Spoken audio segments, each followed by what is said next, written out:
Okay, good morning mga Lods. Nandito tayo ngayon sa Barangay Hilawan. Nandito tayo ngayon para puntahan natin si Nanay Asuncion Castillo. Isang 76 na taong gulang, bedridden na mga Lods for almost a year.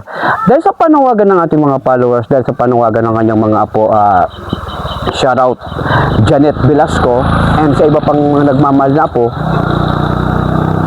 agad nating tinugunan yung kanilang panawagan, although medyo nagkaroon ng kunting gusot kasi may mga ino na tayong pupuntahan. Nagtakda tayo ng araw mga Lods, nag-schedule tayo para mapuntahan si Nanay Asuncion. So titingnan natin mga Lods kung ano yung kanyang kalagayan, and so on, makita na rin natin kung ano yung pwede nating itulong sa kanya. And shout out kay Maan from Taiwan.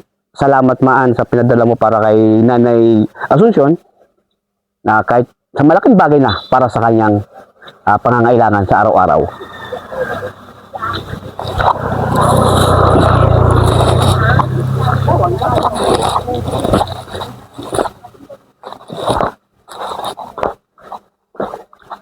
Ay, ano Nanay? Ayan? Ini?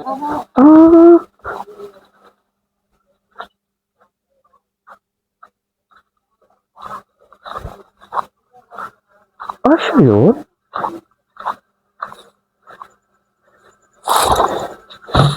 Ito mga Lods, si Nanay. Tingnan natin. Nakakita nyo? Ayan. Malino ba, Lods? Nakakita. Okay, titingnan natin. May ilaw? Pwede mabuksan ng ilaw? Ayun. Hello, Nanay. Hello, Nay. Uy, kumusta? Matukaw ka? Mayagyan siya, wala ka. Nanay, kumusta na po? Yaya ko nakatukaw, yaya ko nakalakaw. Ganda ka na lang po, pag-ayog ka. Hindi ka na po nakatindog talaga? Ang pagka bangon ko, may bangon ko 18 days. Ha? Ilang taong ka na po? 104. Ano talaga ni Nanay? Namate. 24. Ilang taon na si Nanay? Alog kayo ni? So, mga Lods, ayon sa kanilang, ano niyo po si Nanay? Kanyang mga pamangkin, 2 years na si Nanay. Nakahiga, bedridden. Ganito lang tawag si Nanay. Hindi paano pag, si Nanay? Pag, CR, di na talaga, diaper na lang. Okay.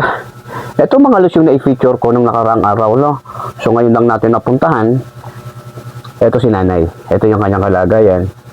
Kailangan buhatin, pagkakain. And, naka-diaper lang talaga. So, paano yung, Nay, hello? Nahiling mo pa ako? Ha? Nakikita mo pa ako, Nay? Nahiling mo pa ako, Nay?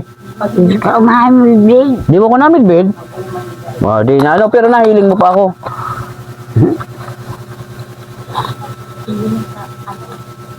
Hello, Nayo. Nahiling mo na ako? Juan Kagit. Nasanay na tayo mga Lods pag sa mga tinulungan natin, mga ganito kay Nanay. Pag sinabi kong Juan Kagit, yung iba nagagalit kasi ba't daw Juan Kagit? Ilatulong daw ako. So Kagit talaga eh. Wala tayong magagawa, Kagit talaga eh. Hello, Nay. Ay, wow, man. Paano yung pagkaon yung sa UAI daw? Si Sayang Gatao? Ano yung nakungkaw? Ano na lang di kaon mo, Nay? Biskuit? Gatas? Maloto? Sabi ka pang mayoto? Bigabuhat ka na lang, Nay. Ito, no, mga Lods, no? Saan kayo ba niyo, ya? Ano niya po? Apit ma. Lods, pakita mo nga, Lods. Okay. Okay po.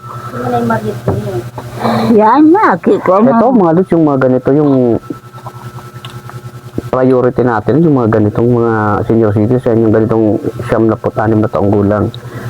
Wala namang nagsusupply mga Lods, wala namang ibang inaasahan, kundi yung mga kamag-anak rin lang, no?